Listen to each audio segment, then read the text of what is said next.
Craig Domann is a sports agent, keynote speaker, and podcast host. As an experienced sports attorney, Craig represents successful National Football League athletes, as well as a number of pro and college football coaches. Since becoming a registered NFLPA member contract advisor in 1990, he has negotiated more than $1 billion, that's billion with a B, in contracts for more than 200 NFL athletes. Craig's experience working with high-performing individuals has given him valuable insight into what he calls the pro mindset, and he shares that insight to help his clients and business people achieve success. As a keynote speaker and podcast host, Craig shares powerful messages and knowledge that helps his audiences to develop the skills and mindset needed to be their best in the sports industry and beyond. Craig's educational background is in business and law, and he utilizes those skills to advise and counsel his clients, helping them to maximize their opportunities and achieve their dreams. Welcome, Craig, and thanks for joining us on Life Excellence. Thank you very much, Brian. I appreciate it. I'm looking forward today to our conversation.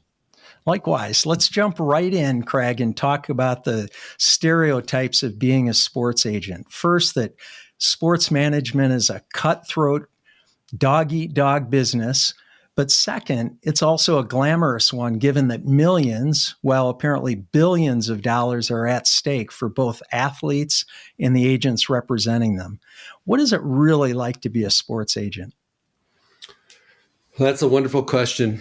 Now that I represent my son, who's with the Colts, probably the only agent that's ever had a client be a family member, you get a really good perspective on the impact that you make, the role that you play, the input that you can provide that can basically share with these guys places that they can't see, things they don't expect. Most players, when they come out of college, they know what to expect. They've got former teammates that are doing well in the NFL, but there's always things that they're not ready for. And so I would say the most glamorous part about being a sports attorney and representing players is the ability and you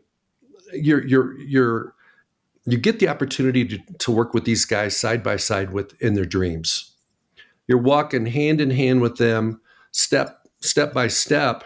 You might be talking to them, the night before the game, and you understand they're dealing with an injury or a fractured relationship with one of their coaches, or they're not really comfortable with the game plan, or they got some family issue going on off the field that the fans in the stands that paid all this money to come and have fun and drink some beers and root for their team have no idea that this player is dealing with something bigger than football. So what do you tell them when you're in that situation, as an example? Well, I think a couple of things. One is you've got to keep the main thing with respect to your career. If you work at a law firm or you work at a bank or insurance company, typically the television crew is not following you around at your job, and any mistake that you make is not publicized on national TV. But as a professional athlete, the media loves to find the nuances, the failures, the disappointments, all the things that make people feel like, hey, these guys are real people too. And so I tell guys to keep the main thing, focus on their game, compartmentalize their career from the other things that are going on in their lives. That's good insight. Craig, I mentioned your educational background in the bio. When did you first become interested in representing athletes, and tell us how your career evolved? Well, I was a really good high school football player, but I wasn't a super athlete. And so I was a recruited walk-on at University of Kansas. And when I was there, I soon realized doesn't take long to realize that some of these guys are different than you. They can, they don't even have to work out and they can jump higher than you. They can skip workouts in the weight room and they can lift more than you. And so my passion has always been competing and coaching and winning and the camaraderie and the brotherhood that comes with team sports. And after 3 years of college football, I realized that it wasn't going anywhere for me, and I was getting my head beat in a few too many times. I decided to step away and got an accounting degree, but I didn't. There's a, like, you probably love your job being a podcaster and interviewing different people all the time. It's you sometimes you wake up before your alarm. Well, when you have a job you really love, you wake up before your alarm. And that's always been something related to sports. And so I wanted to combine sports and business. And so I went to law school with the idea that I wanted to be a sports attorney. I wasn't 100% sure if I was going to go into athlete representation or sports management, like athletic administration. And then Teddy, my wife, was working on the McDonald's All-American game when Shaquille O'Neal was a senior, Grant Hill was a senior, and I was going through law school. So I met all these guys when they were 17 and 18 years old. And these guys are wonderful human beings with so much God-given talent, bright futures. Who would have known that Shaq would have become Shaq and Grant's in the Hall of Fame? But the bottom line is they had people helping them, coaching them, guiding them, advising them. And when I got out of law school, I had the opportunity to meet with David Falk out in Virginia, who represented Michael Jordan and a number of top NBA guys. And it was like, hey, man, I'll give you a job, but you're going to be in the back room. Well, I didn't want to be in the back room. I wanted to be in the front row, so to speak, and have the relationships with the players, because the biggest gratification I get is not the compensation, it's the relationships that you build and the impact that you can make on these guys' careers.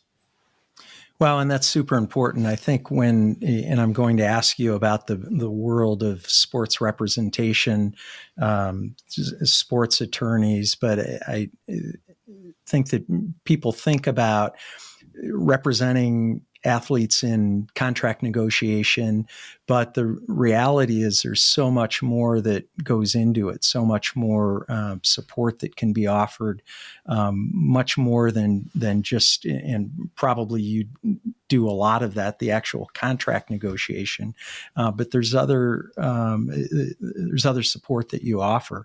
Tell us, I love sports. First of all, I'm a huge sports fan, love all sports, and football in particular.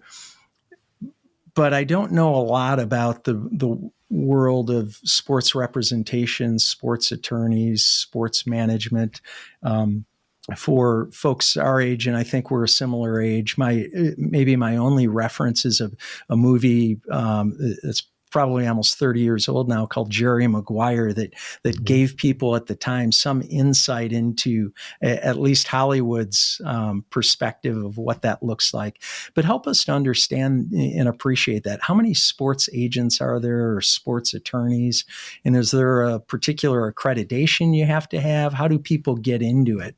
How does all that work, Craig? Well, I think there's between 800 and 1,000 NFLPA certified registered agents, and probably a similar amount for baseball. Basketball has fewer than that. Some agencies and agents do multiple sports, but most people stick to one sport. The intricacies of the CBAs in each sport is much different. And so if you want to be a pro at your career, you really almost need to focus on one sport.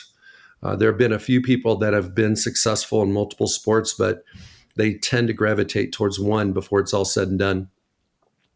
And then the only qualifications to be a contract advisor with NFLPA is you have to have a master's degree, a graduate degree of some type.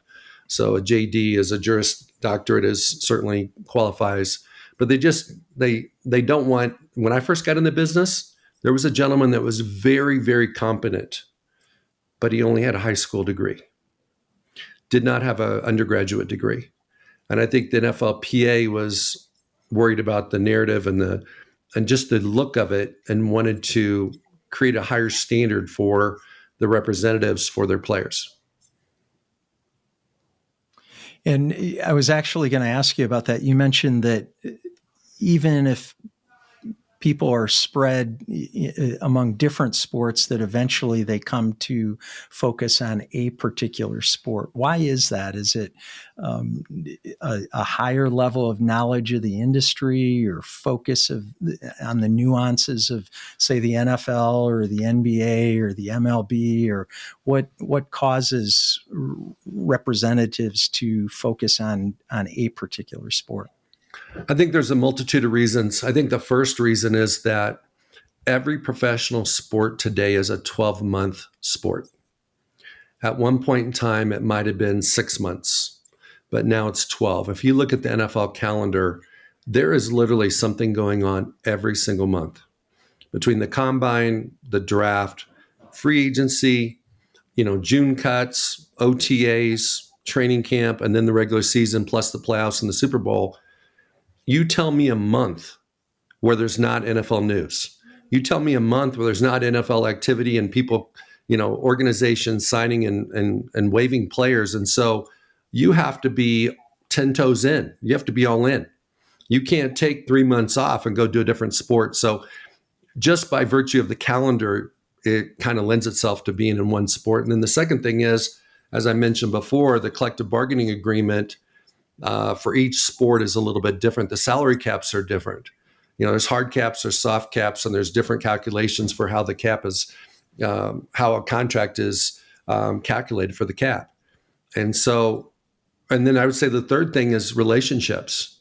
There's 32 GMs in the NFL. There are 32 directors of college scouting, and there's, numerous positions in their personnel departments. It's important to have relationships with those people. And in recruiting, you've got to recruit new clients. And when you're recruiting, typically an agent is not known by his name. He's typically known by who he represents. Mm-hmm. And so I can't tell you, probably in the mid 90s, I was recruiting some young man and I'd be like, hey, he'd give me a call and say, hey, I got some good news and bad news. And I said, what's the good news? I really like you. What's the bad news? I'm going to sign with somebody else. And I was like, well, who are you going to sign with? So-and-so's agent. And so-and-so was a player. And so I'd ask, like, well, who's the agent? He's like, I don't know. I just know it's so-and-so's agent. And so our identities in the industry are almost more about who you have than who you are, which to me, sometimes causes friction in my mind because it's more important who I am than who I represent. Yeah, but it also shows the importance of relationships. You've mentioned that word a couple times, and relationships are critical, I think, not only in developing relationships in anticipation of dealing with, whether we're talking about athletes or potentially doing deals with GMs, but also with your clients, I'm assuming, as they hire you and you start to get to know them and they get to know you, and how that plays out through their career. Craig, at what point do prospective clients appear in your radar? And walk us through what that looks like in terms of from, say, initial awareness and when they finally sign with you. Well, it used to be about a 6-month recruiting process, but I think it's turned into about a year recruiting process. And in some cases, for players that take Caleb Williams for USC, won the Heisman as an underclassman. He's not eligible for the 23 draft. So he's going to be the first NFL draft he's eligible for is 2024. There's a very strong possibility he already knows who his representation is going to be. And the advent of the name, image, and likeness possibilities has also made that whole process a little bit different, because you can technically be a marketing agent for a player, develop a relationship with them, help him make money, and not have any contractual arrangement with him about representing him after or when he's eligible for the draft. But if you do a great job, what's going to happen? Most of the time, that agency is going to represent that player. So you almost could take it to the recruiting process now could be 5 years long, because some of these high school kids in certain states, especially California, they can do NIL. And so if you identify a player, especially a quarterback, or let's say he's an elite athlete, he could be a junior in high school, and you could develop a relationship with him, help him earn money through the NIL, and have a 5-year relationship before you even represent him for professional purposes. Are you utilizing current clients to nurture some of those relationships, or do some of your prospects come through existing clients, given that you're known through your clients, not necessarily as Craig Domann? Absolutely. I think that most of my new clients come from coaches and from former clients. There's a phase in this business where you're a bird dog, you're out recruiting, you're out hunting, you're cold calling, you're knocking on doors, you're sending texts, you're making contact with people that you have no connection to. And those days for me are gone. I'm at a point in my career now where I don't do any of that. I don't spin any wheels. I don't chase. I'm not out. If I see a kid that's really, really good on TV, and I'm like, man, he'd be a great fit, I might think, do I have a connection to him? And if I do, I'm interested. If I don't, I'm not going to waste my time, because I know too many people and have too many relationships that I can just rely upon that natural stream or funnel of people. I don't have to go out and chase. Yeah. You mentioned, I want to go back to something that you said earlier, the name, image, and likeness change in college sports. Can you talk about that just for our listeners and viewers who might not know what that is?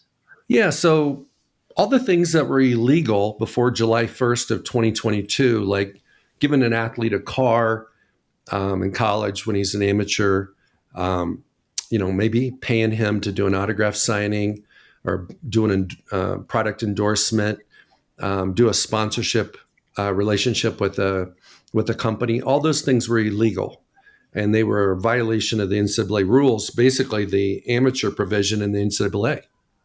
And that's what really separated the pros from the amateurs.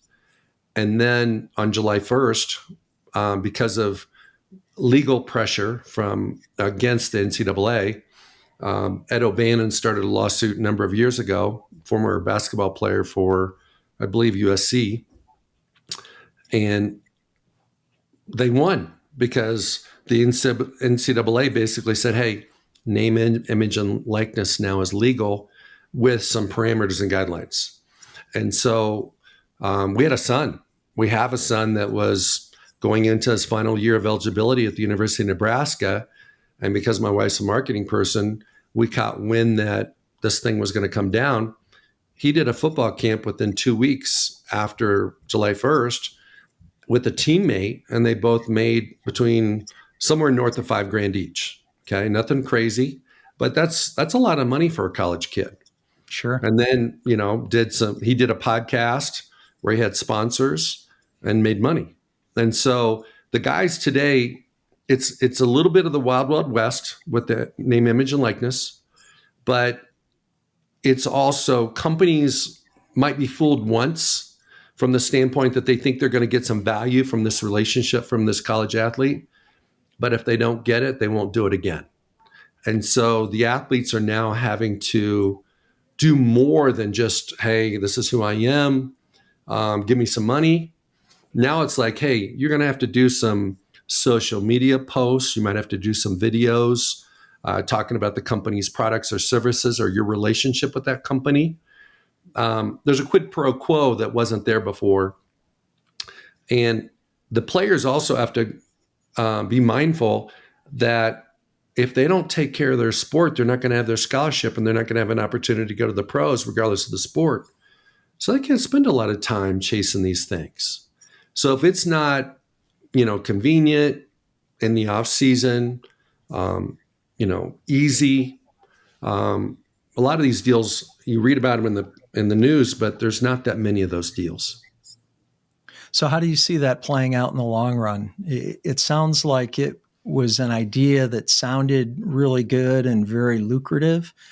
And now that we're in it, not quite a year, but probably enough to test the water a little bit, that we're finding that it's probably certainly not something that impacts all college athletes, right? No question. There's a lot of what the percentage is. A lot of non-revenue sport athletes that get zero. There's a lot of football players that get zero, depending on the program they're with. And what's happened is, let's look at this from the institution's perspective. Let's say you're a Big Ten school, SEC school. You see it as, hey, we've got rabid fans, we've got great boosters, we've got great donors, we've got great support. Let's take advantage of that, and let's create a collective, and it has to be outside the university, and it's called a collective, and that's where the money flows in, and then they do the relationships with the players, and the money flows out. Well, there was a period of time, maybe an inflection point about a year ago, where schools were trying to buy players. Now, they were doing it legally because they weren't giving the money to the players. They were using their collectives to do it. But then it became fool's gold, because some of the guys that got the money weren't on the field. Some of the guys they gave the money to transferred after they got the money to somewhere else, trying to get money again. And so the coaches now are kind of, they've gained a lot of wisdom through this process. And a lot of the Power 5 head coaches are putting their foot down and saying, hey, we're not, if you're going to pick a school based upon money, go somewhere else. And so what they're doing is they're creating these tier 1 NIL benefits.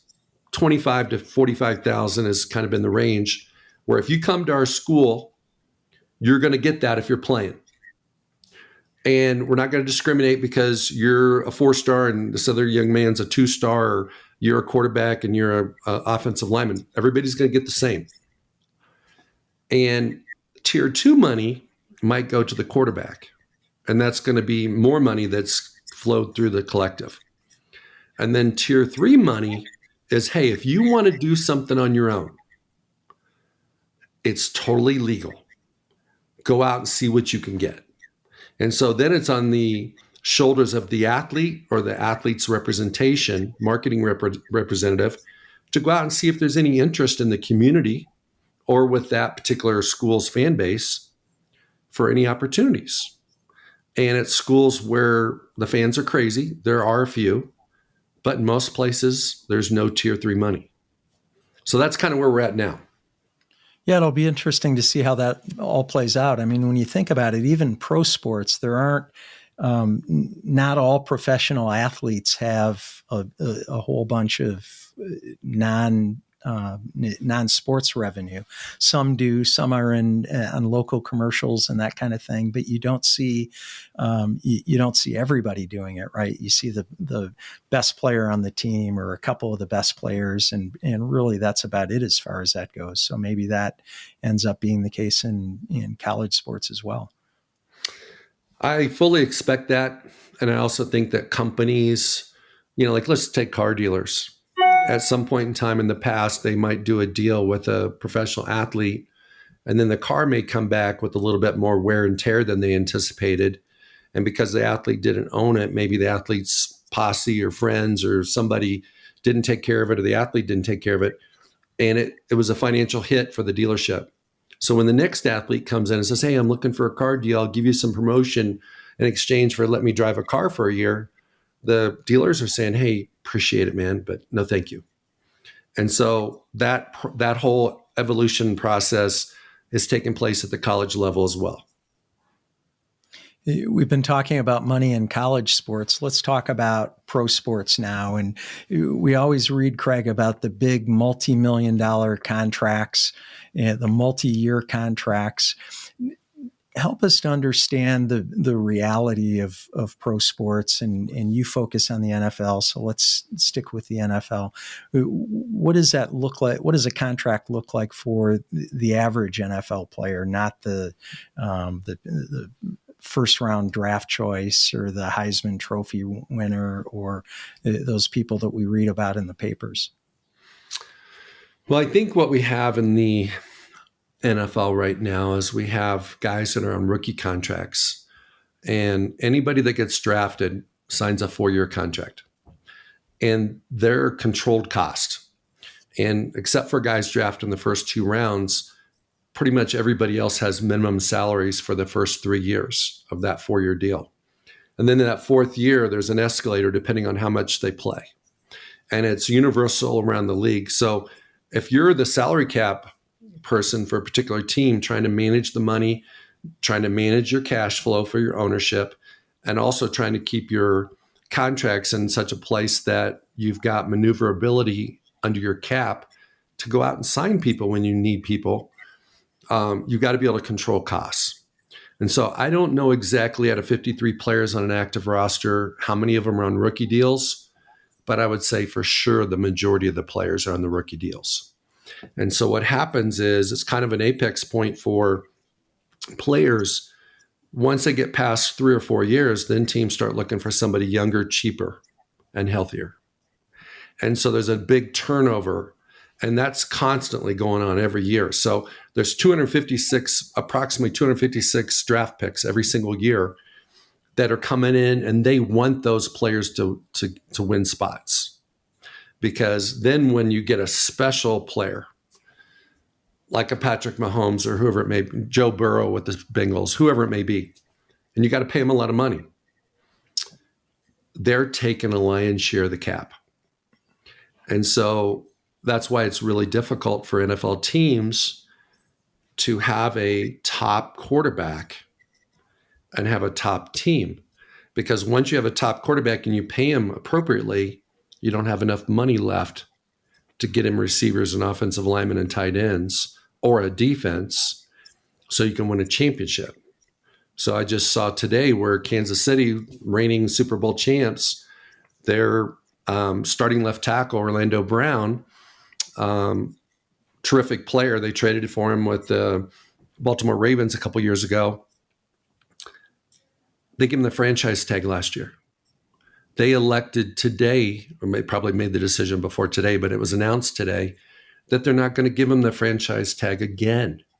So he's going to have an opportunity to go somewhere else, get paid crazy money. He'll probably end up leaving because it's going to be in his best interest, because he's going to get more guaranteed money. And Kansas City's got to replace the blindside tackle for Patrick Mahomes.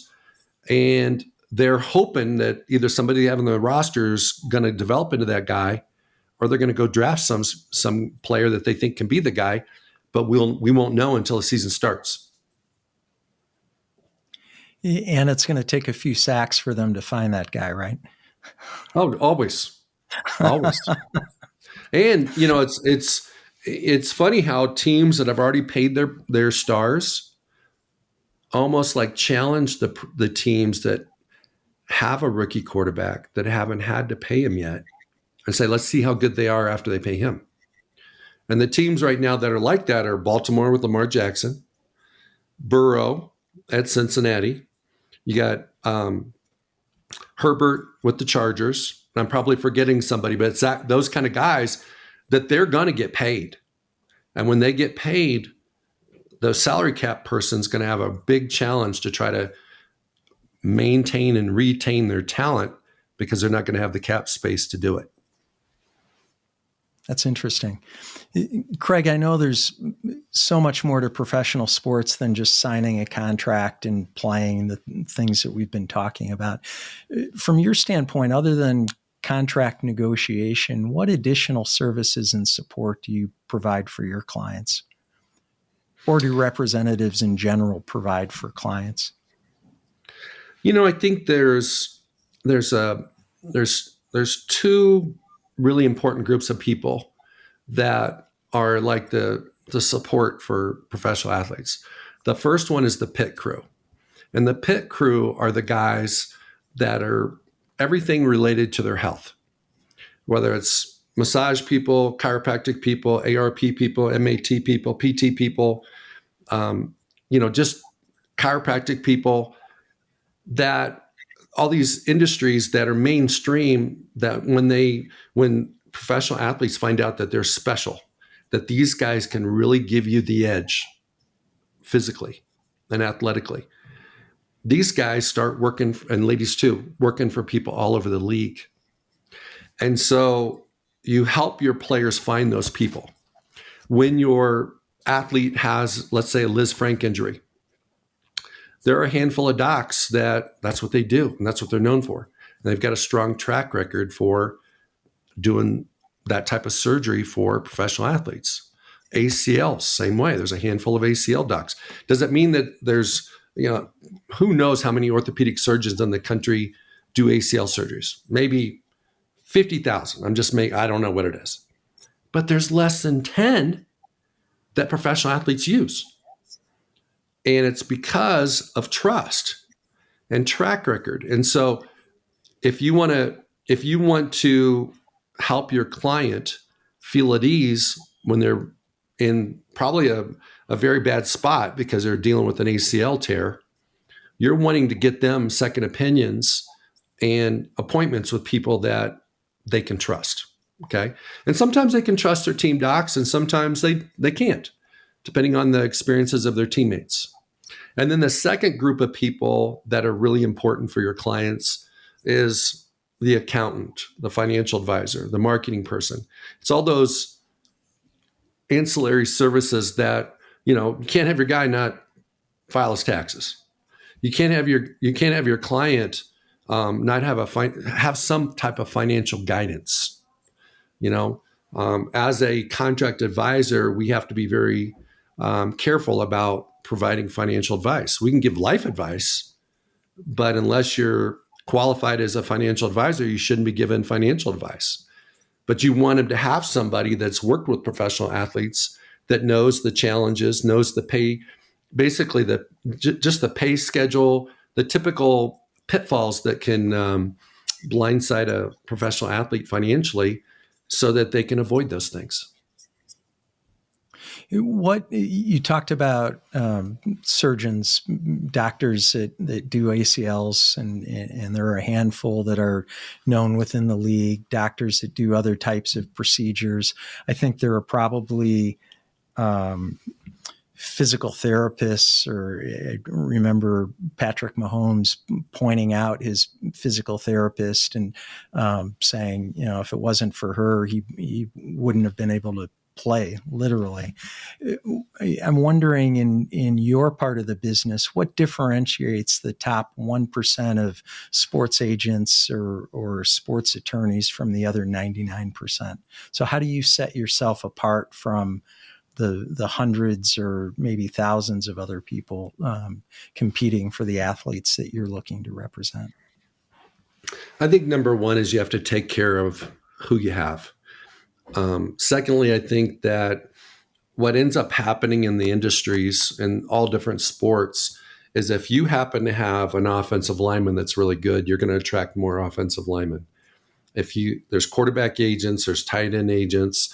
It's segregated by position. It's segregated by schools. So University of Iowa had a relationship with a couple different agents.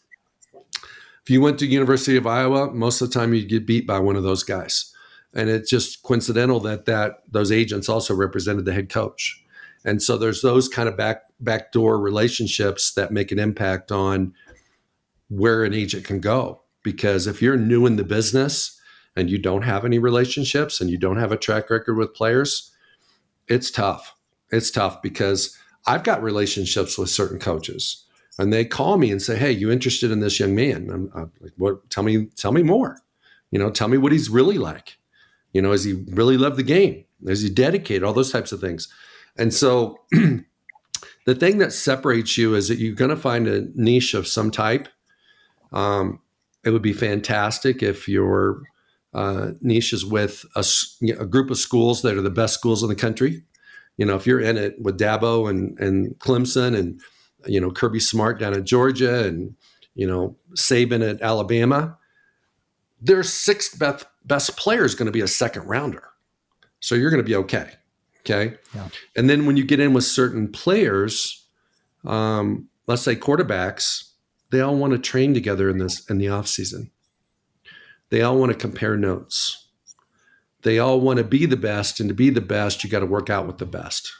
So there's all these camps that go on tight ends, Travis Kelce is kind of like, and George Kittle do a tight end down in Texas. Just started it a couple of years ago. So guess what? These guys all get together. They bring resources in to help the young guys go, hey, if you want to play in the league for a long time, if you want to be the best, you've got to do these things on the field. You got to do these things and have these relationships off the field. And there's times where players will switch agents because they meet somebody else that's more successful, and they figure that, hey, if that agent's representing him, I want him representing me. That seems like potentially a grass is greener situation. So how do they balance that? Is there a lot of that where they're flipping representation? There didn't used to be, but I would say over the last 10 years, it's pretty, there's a lot of agent swapping. And I think the root cause of it is because to really be a good agent, you have to tell your client the truth. And sometimes the truth is not, it's not positive. It's not, the players don't want to hear it because it's one of those things where they want to shoot the messenger. And so you have to be really careful about how you posture and position messages that you receive from teams, because if you're too blunt, they don't think you believe in them. They don't think you got their back. They don't think you're being their advocate. So it's a delicate balance because you're dealing with young men that are very smart. They're the best of the best. These guys have jumped over more hurdles that trip so many players along the way, whether it's in high school or college. These guys are the ones that survived. So they're very smart, but they also have egos. And they want people that believe in them. And so it's very difficult at times, even if you do believe in them, to communicate in such a way that they understand you believe in them, even though maybe the teams don't believe in them. Yeah.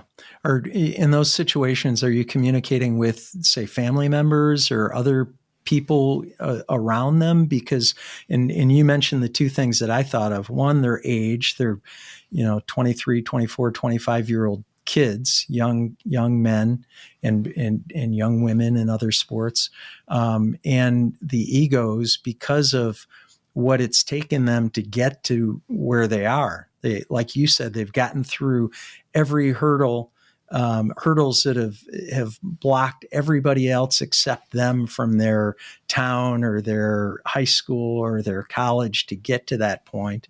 And so there is a little bit of ego involved. So how do you walk that line when you need to tell them the truth and you need to convey something, but you're doing that with somebody who has a big ego and is 24 years old?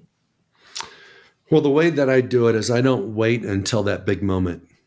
I start from the jump, sharing with them that, hey, I could tell you this, but I'm going to tell you that, which is the truth. And the gap between, what they want to hear and the truth, sometimes at the beginning, is smaller. And so then when you get to that point where maybe they're a veteran free agent, they're 4 years in the league and they're thinking they're going to make $20 million a year, and you're talking to teams and finding out that their value is like $10 million a year, that's a big gap. So when you get to that point, if that's the first time you've had a conversation where you've told them something that they didn't want to hear, you're probably not going to be representing them the next day. Okay.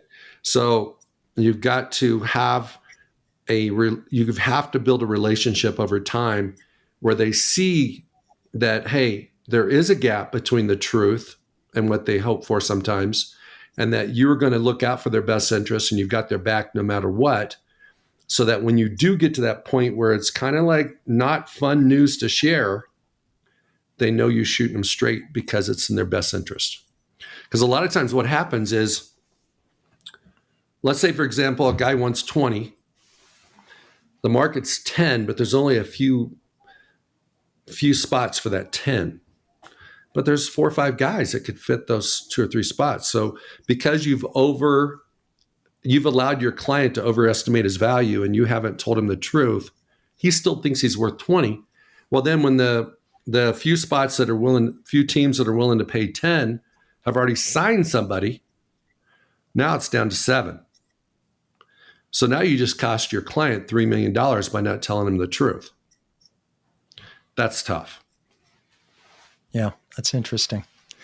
Craig, as you reflect on your career, can you share a story about a particular player that you've represented that you're especially proud of, value that you've added to that player? Well, one of the things I would share with you is that I think there's a lot of my clients that I've helped in a variety of different ways. And it's like I've never put on a helmet and played a play for them. I've never gone to the weight room and got on the bench and lifted weights, for them. But it's the idea of, I've got a book that's coming out called Unlock the Pro Inside You.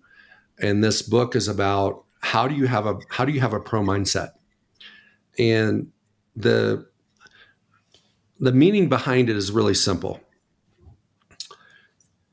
Most guys have a lot of God-given talent.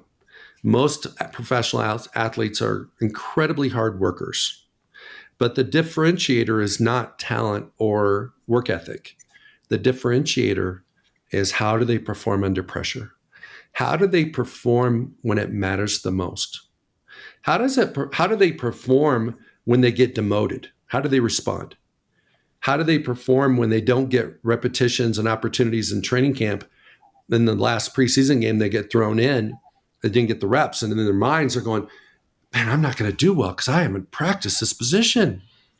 So what I do is I prepare the guys for anything's possible, all circumstances that are foreseeable, so that they can be a pro when they get their shot, because we don't know, and sometimes they don't know when they're going to get that shot. And so there's really 3 aspects to the Pro Mindset Playbook to unlock the pro inside you. The first one is you have to discover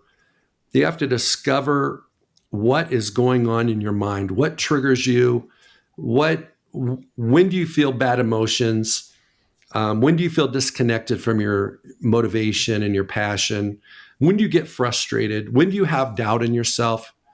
You have to be 100%er in belief to make it and perform and play in the NFL. So if you're a 99.9er, it's only a matter of time before they find your weakness, and then you're going to be gone.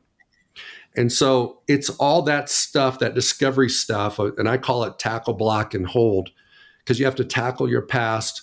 Coaches tell players all the time when they're in the 7th grade, 12th grade, dads tell people, Pop Warner coaches tell them, basketball, other sports coaches tell them, hey man, you're not as good as you think you are if you don't work hard, all these things. And the athletes don't remember them until they're under pressure. When they're in that, the most revealing time for a professional athlete is one of 2 situations. A week before final cuts in training camp, and you feel like your career is slipping away. You might be 3rd or 4th on the depth chart and think you should be 2nd, and you're not getting as many reps, and you're laying in bed in your dorm room or in your hotel, and your roommate goes, hey, Brian, you think you're going to make it? I don't think I'm going to make it. I don't know how I could make it. Last year, they only kept 2. I'm number 4. All of a sudden, that kid is doomed, because that young man's going to get cut because he doesn't even believe he can make it. So it's that point in training camp when it doesn't look like they're going to make it. I had a young man who played 10 years, wasn't the most athletic guy in the world, and this was about year 7. He had developed such a strong relationship with his coach that his coach came to him and gave him a heads up the night before cuts, saying, hey, you're getting cut. Just want to let you know, man, I really love you. Really appreciate everything you've done. But, we had our staff meeting tonight and you didn't make it. He calls me, says, hey, man, got the bad news. I said, what do you mean you got the bad news? He says, well, he said, I'm getting cut. I said, I want you to show up tomorrow like you didn't have that conversation with your coach. Because you have different energy showing up that next day if you carry that with you than if you don't. And ironically, after that next day's practice, his coach came up to him and apologized to him and said, "Hey, we changed our mind." That wouldn't have happened if he would have shown up with the energy, with the listening, believing the message that the coach gave him. So I didn't tell him that the coach lied to him. I just said, you still have a shot. You still got to hang in there. And so that's number one. And number two is when they get the big moment in the game. For different players, it's different times. For some players, it's their first start. For some players, it may be the first game where they're a receiver and the go-to play on 3rd and long is them. They're running the route. And do they have alligator arms, or do they let the ball? Do they think about scoring before the ball's secured and it goes between their arms? Can they make the play in the biggest moments? So if a young man can survive training camp, and unfortunately for a lot of guys, they're rookies multiple years because they don't have guaranteed contracts. They're not starters. They're not a nucleus player. They're a fringe player. So they have to have a rookie mindset as a year 2 player, a rookie mindset as a year 3 player. That's hard to do. And when you get your shot, you got to perform. So that's what pro mindset's about.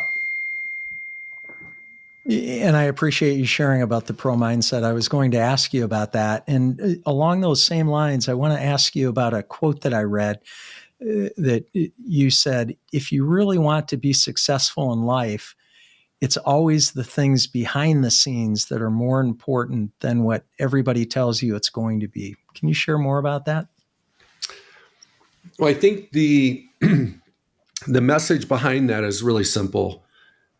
There's so many things off the field and things on the field that have nothing to do with your performance on the field. They're all connected, but like you could take 2 players on tape that look the same. They both catch the same, block the same, tackle the same, similar, maybe not identical. But which one does the coach trust more? Which one has the better relationship with his teammates? Which one's got the bigger upside?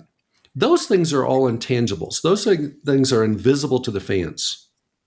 And so how a young man handles his business, and showing up early, staying late, not sleeping in meetings, but paying attention, being ready, being that player that's going to, hey, on special teams, one guy pulled a hamstring and he's not out there. They say, hey, we need somebody. You're there.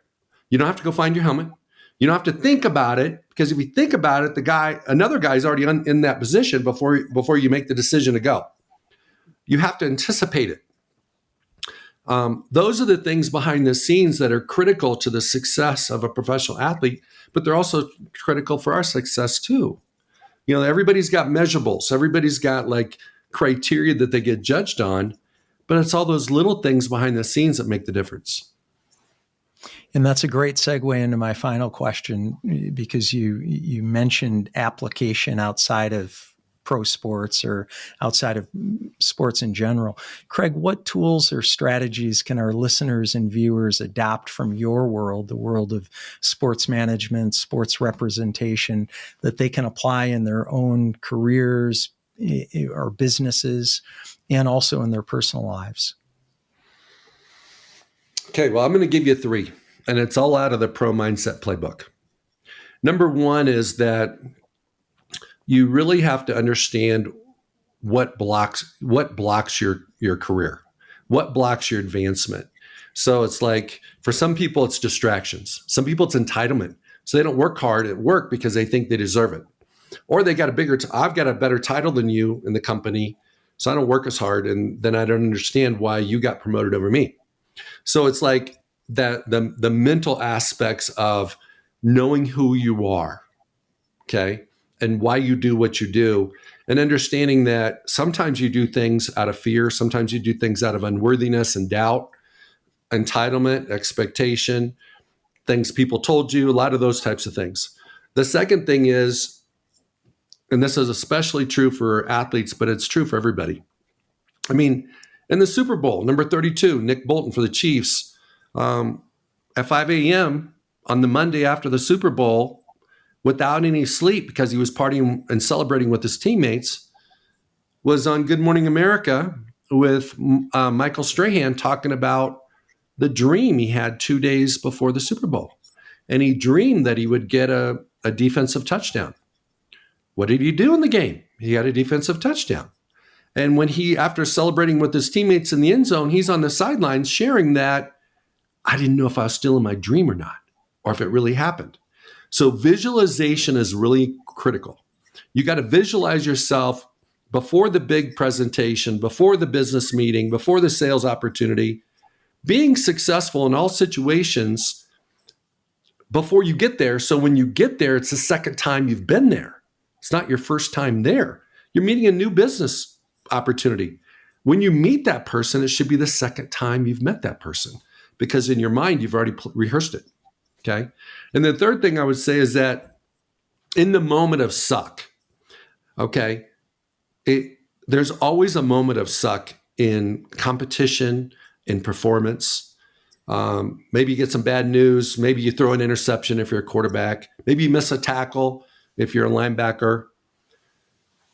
You got to take a breath and reset, relax, and reconnect to your passion, your motivation, your belief, and your confidence.